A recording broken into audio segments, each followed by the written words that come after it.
Chers amis, j'espère que vous avez passé de belles et agréables vacances. Nous avons aujourd'hui le plaisir de se retrouver pour un 5e épisode de chronologie chez le distributeur de montres de prestige Ergon au 58 rue du Faubourg Saint-Honoré. Alors pour la genèse de cette série avec notre partenaire et ami Ergon, je vais vous remettre une vidéo juste ici qui explique tout. Et puis vous allez aussi pouvoir retrouver via ce lien toutes les vidéos que nous avons faites auparavant. Le but de chronologie, en 2 secondes, c'est de réexpliquer l'histoire des marques qui existent encore aujourd'hui et de présenter quelques modèles importants qui définissent leur identité. Voilà, c'est très simple. Vous voyez, ça n'a pas trop changé entre le mois de juillet et le mois de septembre. Voilà, on est pareil. Je suis pareil.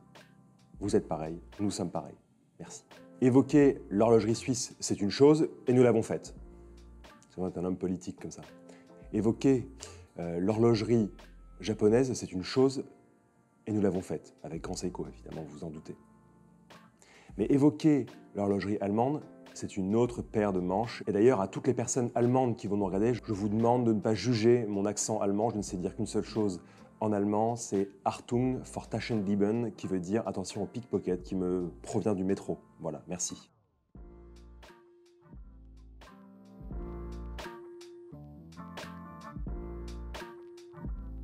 Et donc si je veux parler d'horlogerie allemande aujourd'hui, je vais vous parler de Glashütte Original, qui est une marque qu'on peut trouver chez Ergon, évidemment. Pour vous parler plus en profondeur de la marque de montre Glashütte Original, je dois d'abord vous parler de l'histoire de l'horlogerie dans la petite ville allemande de Glashütte. Tout commence au milieu du 19e siècle quand Ferdinand Adolf Lange crée un atelier d'horlogerie à Glashütte exactement en 1845. Alors c'est un peu de la triche tout ça. L'histoire ne nous le dit pas bien évidemment comme d'habitude, mais en fait le gouvernement saxon voulait encourager des personnes à s'installer à Glashütte, en particulier des horlogers, donc elle a fait un prêt d'argent à Ferdinand Adolf Lange, qui à l'origine ne voulait pas trop s'installer à Glashütte, mais il n'a pas trop eu le choix, et puis du coup il s'est installé à Glashütte.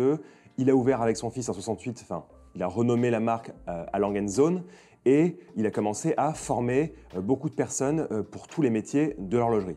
Voilà, ça c'est la base. Ce petit microcosme qui a commencé à s'installer à Glashütte avec Ferdinand Adolf Lange, il s'est développé avec l'arrivée d'autres horlogers très brillants. On pense notamment à Julius Assmann et à des marques comme Union Glashütte. Le reste, c'est un peu trop allemand pour moi et j'aimerais pas faire des erreurs. Voilà, merci. Genre Deutsche Precision Uhrenfabrik. Vous voyez, mon accent est pas fou, hein.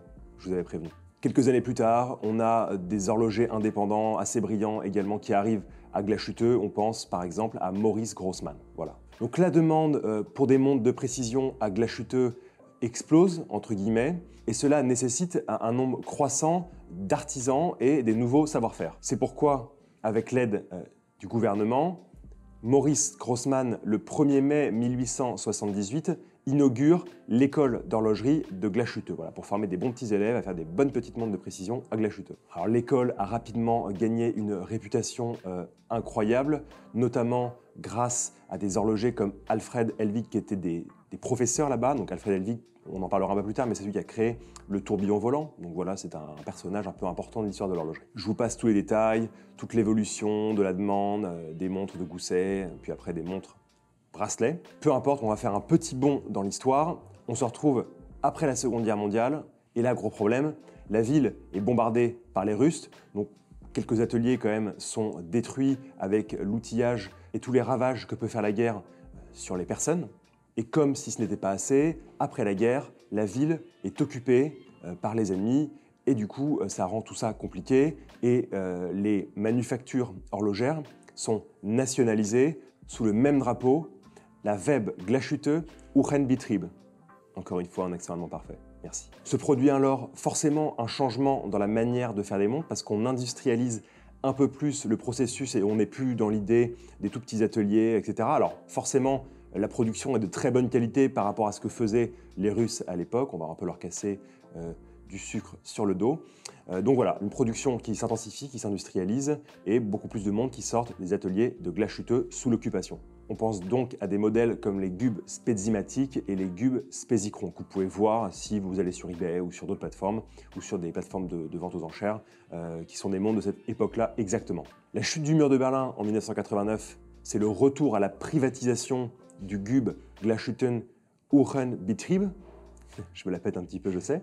et l'envol de quelques marques, voilà, donc A. Lange & Söhne par exemple, et Glashütte Original comme un héritier légal de ce conglomérat, le GUB, qui préexistait auparavant, conglomérat des ateliers de fabrique de montres de Glashütte. On ajoute à cela en 1994 qu'un businessman bavarois du nom de Heinz Pfeiffer reprend la société et c'est là qu'il l'appelle véritablement Glashütte Original. Voilà, je vous ai dit avant Glashütte Original, mais il faut retenir que c'est en 1994 cet homme d'affaires qui renomme la société ainsi. Pour la suite, vous la connaissez peut-être, l'horlogerie suisse ne se porte pas très bien. C'est là que des marques vont être achetées par des groupes, notamment par le Swatch Group en 2000, et c'est le cas de Glashütte Original. Alors, assez parlé de l'histoire maintenant, quelles sont les caractéristiques d'une montre de Glashütte et en particulier d'une Glashütte Original? Ce qui est amusant, c'est que dès le 19e siècle, dès la seconde moitié du 19e siècle, après l'installation des premiers ateliers d'horlogerie à Glashütte, on pouvait voir le développement de caractéristiques qui seraient propres aux montres Glashütte et Glashütte Original aujourd'hui. On voit que l'histoire n'a pas changé grand-chose. On pense à la platine 3/4 Glashütte largement décorée, les vis bleuies avec chaton en or. Alors, on va se calmer tout de suite sur les petits animaux. Les vis bleuies avec chaton en or, c'est qu'en fait, quand vous avez une petite pierre, donc un rubis par exemple, on va mettre en fait une petite bague en or autour pour le maintenir et 3 petites vis bleuies donc pour maintenir tout cet petit écosystème et faire ainsi, au-delà de l'esthétique, une montre qui résiste bien au choc. Pense également à la finition décorative soleillée qu'on peut retrouver sur le rocher et la roue à cliquer qu'on voit directement sur la platine 3/4, mais également et surtout le pont de coque gravé avec son fin réglage à colle de cygne, sans parler de finitions comme le biseautage, enfin l'anglage de certaines pièces, mais ça c'est commun aussi à d'autres montres allemandes, à d'autres montres suisses et pas forcément à Glashütte. Vous voyez déjà toutes ces finitions de malade mental qu'on voit déjà au 19e siècle et qu'on retrouve aujourd'hui sur les montres Glashütte originales et qui sont complètement spectaculaires. Après l'histoire et les caractéristiques d'une montre de Glashütte, en particulier d'une Glashütte originale, on va vous parler un peu de ce que vous pouvez trouver dans les collections aujourd'hui chez Glashütte Original et en particulier chez Ergon, vous l'aurez deviné. La collection dont je vais vous parler aujourd'hui s'appelle Panneau. Alors, rien à voir évidemment avec la publicité de la rue, c'est une blague pourrie, c'est la rentrée, désolé. Panneau, en fait, c'est le visage asymétrique des montres de Glashütte Original. C'est-à-dire que plutôt qu'une lecture de l'heure classique avec un cadran, des index, des aiguilles, je ne dis pas que c'est chiant, hein, pas du tout, loin de là, mais c'est qu'en fait on va avoir un sous-cadran ici, en dessous une petite seconde, une phase de lune ici, une indication du mois et de la date. Vous avez plein d'informations qui sont disséminées dans le cadran, mais pas sur un cadran de format classique. Et quand on le regarde, on se dit, dis donc, c'est assez différent, mais en fait, il y a une certaine harmonie qui se dégage de ce tout, et c'est ça la beauté des montres Glashütte originales. Donc vous avez, comme je vous le disais, une version décentrée de la montre classique, avec le cadran, en fait, qui se trouve sur une partie de la montre, sur lequel vient mordre l'indication de la petite seconde. Donc on voit déjà les très très belles finitions sur ce cadran-là, parce qu'il est azuré. Donc en fait, ça ressemble, si vous prenez votre loupe, à des fins rayons de vinyle, donc c'est très joli à observer, surtout quand c'est aussi fin. Et justement, dans la partie nord-est dont je vous parlais, dans le cadran, on retrouve une phase de lune avec l'âge de la lune, et un peu plus bas, juste en dessous, une grande date. Donc la grande date, c'est l'indication de la date via un double disque, ce qui est toujours très sympathique et bien visible comme complication. Ça rend de la bonne cam, hein. Ça rend très très beau.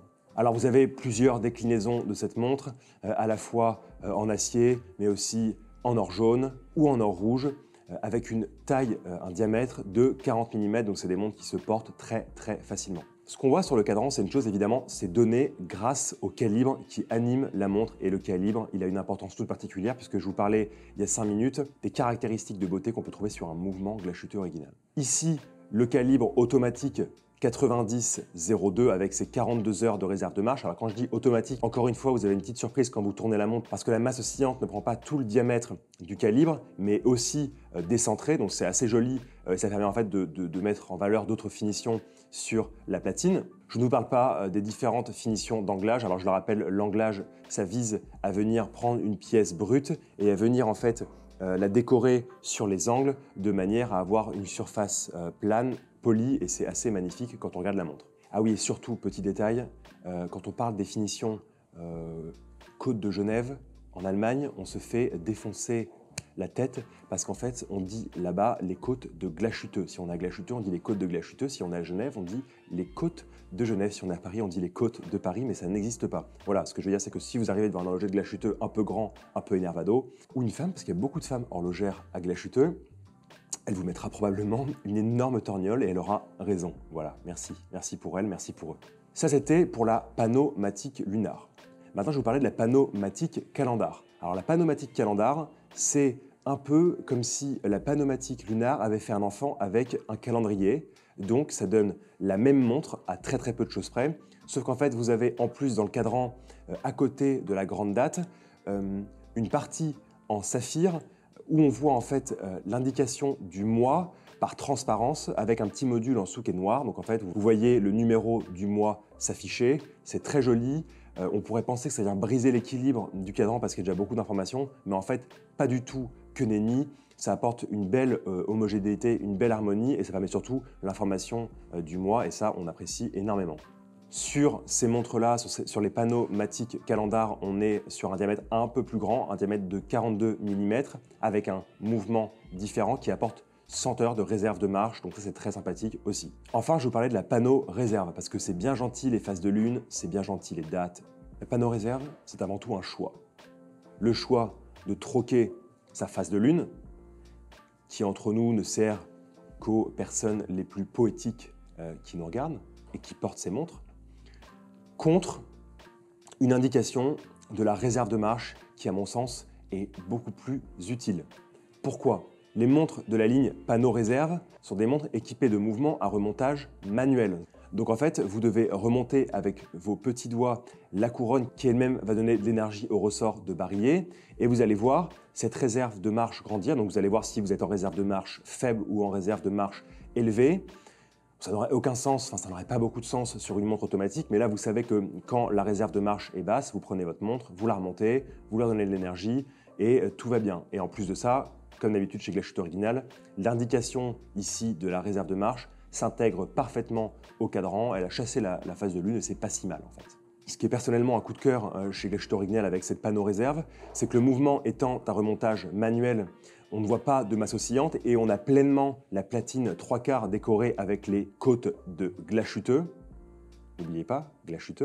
Et toutes les finitions nous explosent au visage, donc ça, on adore. Surtout quand la montre mesure 40 mm de diamètre pour une épaisseur de 11,7 mm, ce qui est plutôt sympathique, ce qui est plus petit évidemment qu'une version avec une masse oscillante, une version automatique, parce qu'il n'y a pas de masse oscillante, vous l'aurez compris. Voilà, c'est tout pour aujourd'hui. Vous avez pu comprendre, je l'espère, l'histoire de la petite ville de Glashütte, l'histoire plus particulière de Glashütte Original du 19e siècle, parce que c'est ça son héritage jusqu'à aujourd'hui, et plus particulièrement de la collection Pano avec Panomatique Lunar, Panomatique Calendar et Pano Réserve, des montres que vous pouvez bien entendu retrouver chez Orgon. Je vous encourage à venir les voir, à venir les essayer, parce que ce genre de pièces avec ce genre de finition, à la fois sur les cadrans et à la fois sur les mouvements, ça doit se voir dans la chair.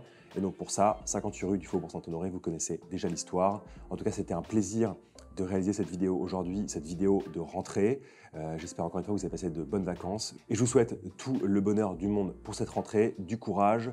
Et on se retrouve très prochainement pour une nouvelle vidéo. J'allais dire un truc en allemand, mais je ne sais pas comment on dit au revoir. Auf Wiedersehen und Dankeschön. Merci Google Traduction. Auf Wiedersehen and Dankeschön. Ça veut dire au revoir et merci.